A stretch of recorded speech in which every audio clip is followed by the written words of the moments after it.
भैरु राम बड़ाई करहीं, बोलन चलन विनय मन हरहीं। भगवान राम की वाणी ऐसी है, भगवान राम का चलना ऐसा है, राम की विनम्रता ऐसी है कि जिनके मन में विरोध की भावना है वह भी जब राम जी की वचन रचना को देखता है, सुनता है तो मुग्ध हो जाता है। भगवान परशुराम प्रारंभ में तो कुछ कठोर शब्द बोलते हैं, पर भगवान श्री राम की शब्द रचना से वे इतने अधिक प्रभावित होते हैं कि जाते जाते श्री राम को बड़ी अद्भुत उपाधि देकर जाते हैं। वह कहते हैं, राघवेंद्र तुम तो विनयशील करुणा गुण सागर हो। लोगों के लिए भी यह सूत्र देते हैं कि मनुष्य के जीवन में विनय होना चाहिए, शील चाहिए और करुणा चाहिए। अपने से जो छोटे हैं उनके प्रति करुणा कीजिए, जो बड़े हैं उनसे विनयपूर्वक व्यवहार रखिए और जो बराबरी के हैं उनके प्रति शील का व्यवहार कीजिए। भगवान श्री राम के चरित्र में आपको सर्वत्र यही मिलेगा। परशुराम जी प्रशंसा करते हुए कहते हैं, विनयशील करुणा गुण सागर और जयति वचन रचना अतिनागर। आप वचन रचना में अत्यंत निपुण हैं। आप जानते हैं कि बड़ों से कैसे बोलना चाहिए, कठोर से कठोर बात भी कैसे कहनी चाहिए, क्योंकि ऐसा भी तो हो सकता है अपने से बड़ों के द्वारा भी तो कभी भूल हो जाती है। इस स्थिति में मनुष्य की क्या भूमिका होनी चाहिए, इसे आप भली भांति जानते हैं। भगवान राम का जो सामंजस्य का स्वभाव वह प्रकट हो जाता है। एक ओर से लक्ष्मण जी युवा हैं और दूसरी ओर परशुराम जी आयु की दृष्टि से बड़े हैं, पुराने हैं, वयोवृद्ध हैं। एक ओर लक्ष्मण युवक की तेजस्विता है और दूसरी ओर वृद्ध परशुराम जी का अपना स्वभाव है। परशुराम जी ने सचमुच बड़े बड़े कार्य किए हैं। उन्होंने अपराधियों को दंड दिया है, जीवन में कभी लोभ को स्वीकारा नहीं, वासना को स्वीकारा नहीं, लेकिन इतना होते भी कभी कभी जो कमी आ जाती है वह कमी परशुराम जी में आ गई। उनको अपनी पुरानी बातें याद आती हैं कि वे जब देखते हैं कि दूसरा उन्हें महत्व नहीं दे रहा है तो उन्हें बहुत बड़ा आघात लगता है।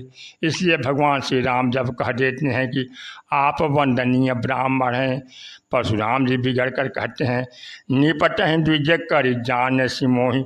मैं कोरा ब्राह्मण नहीं हूँ, मैं तो दूसरी तरह का ब्राह्मण हूँ। और तभी अपना इतिहास सुनाते हुए कहते हैं, निपट द्विज कर जान सिमोही, मैं जस विप्र सुनामहु तो ही। चाप श्रुआसर आहुति जानू, कोप मोर अति घोर कृषाणु। समिति सेन चतुरंग सुहाई, महामहीप भये पशुआई। मैं यही परशु काटि बल दिन है, समर जग जप कोटि न किन्हे। मोर प्रभाव विदित नहीं तोरे, बोलस निदरी विप्र के भोरे। निपट द्विज करि जान सिमोही। इसलिए मुझे कोरा ब्राह्मण मत समझो। मैंने अपने जीवन में इतने बड़े बड़े कार्य किए हैं, यज्ञ किए हैं। लक्ष्मण जी स्वभाव से तेजस्वी हैं और भाई नवयुवकों में तो यह प्रवृत्ति तेजस्विता की होती ही है। परशुराम जी चाहते हैं कि लक्ष्मण जी झुकें, पर लक्ष्मण जी ईंट का जवाब पत्थर से देते हैं। लक्ष्मण जी जब परशुराम जी से बोलते हैं तो परशुराम जी को लगता है कि यह मेरे इतिहास से परिचित नहीं है, तभी तो इतनी ढिठाई कर रहा है। इसलिए वे विश्वामित्र जी से कहते हैं, यह बालक तो बोलता ही चला जा रहा है, अगर तुम इसकी रक्षा करना चाहते हो तो तुम हट कहूँ जौ चह उबारा। कहे प्रताप बल रोष हमारा। मेरा प्रताप, मेरा बल और मेरा क्रोध इसे बताओ, और जब यह उसे सुन लेगा तो इसकी हेकड़ी शांत हो जाएगी। विश्वामित्र जी तो चुप रह गए, कुछ बोले नहीं, पर लक्ष्मण जी ने तुरंत व्यंग भरा उत्तर देते हुए कहा, अपने मुँह तुम आपनी करनी, बार अनेक भांति बहु बरनी। नहीं संतोष तक पुनि कछु कहूँ, जनिर सरो की दुसह दुख सहूँ। महाराज, आपके प्रताप को आपसे बढ़िया और कौन सुना सकता है। इतना तो आप सुना ही चुके हैं, तब और कुछ बाकी हो तो उसे भी सुना दीजिए। इसका परिणाम होता है कि परशुराम जी का क्रोध और भी बढ़ जाता है। अब भगवान राम के समस्या यह है कि वह अपने भाई लक्ष्मण का पक्ष लें कि परशुराम जी का, जिनके चरणों में सभी लोग प्रणाम करते हैं।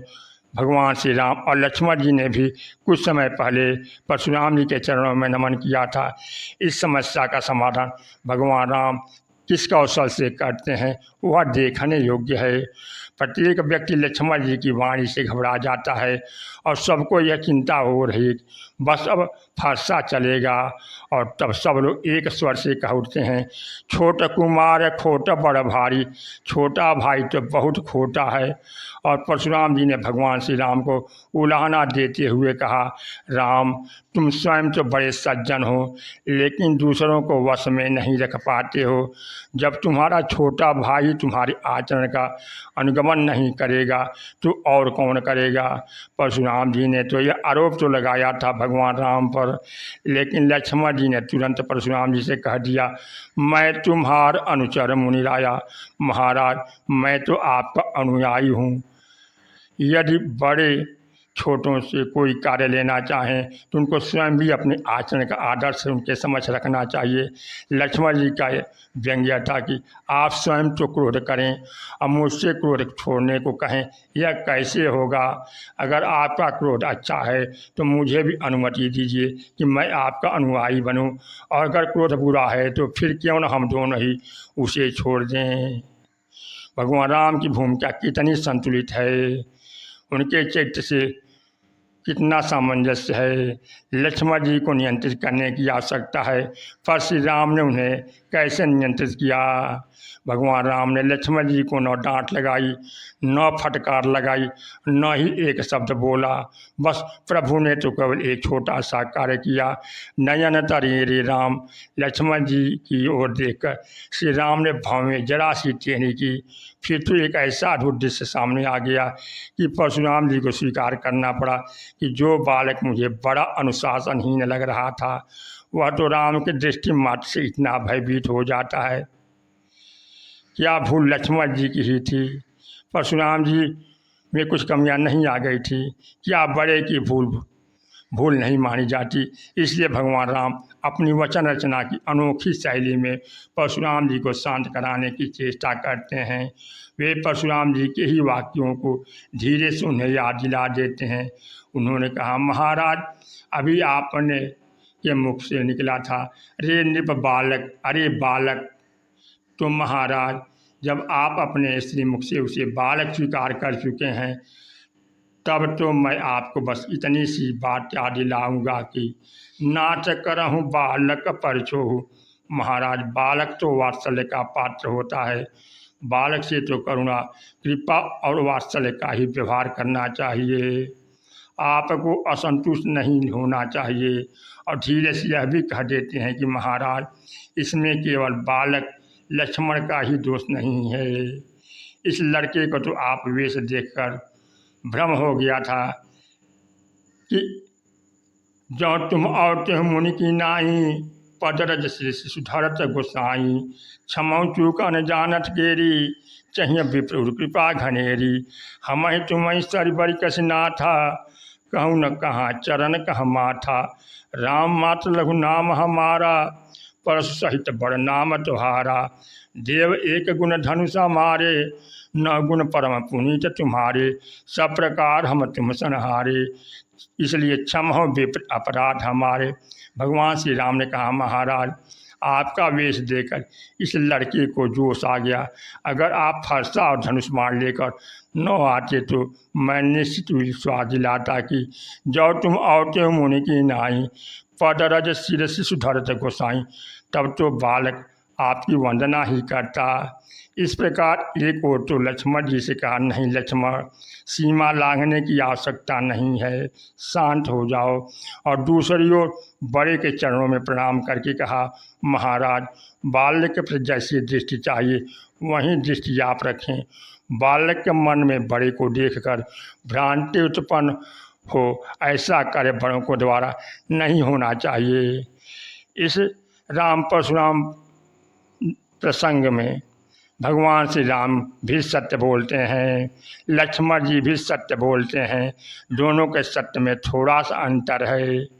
दृष्टांत रूप में समझें तो कोई बढ़िया जलेबी शुद्ध घी में बनाए तो और शीरा में न डुबोए, किसी को खाने को दे दे तो खाने वाला शुद्ध घी की जलेबी का स्वाद नहीं ले पाएगा।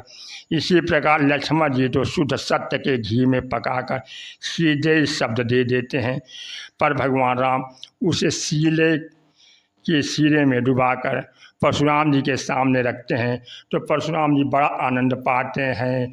अब भगवान श्री राम की तथा मधुर भरी वाणी में स्तुति करते हुए उपाधि दे देते हैं। विनयशील करुणा गुण सागर, जयति वचन रचना अति नागर।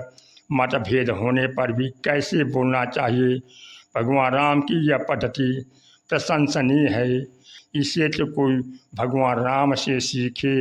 राम लक्ष्मण परशुराम संवाद में दिव्य तत्व यही आया है कि मनुष्य का शील कैसा होना चाहिए, वाणी कैसी होनी चाहिए और व्यवहार कैसा होना चाहिए।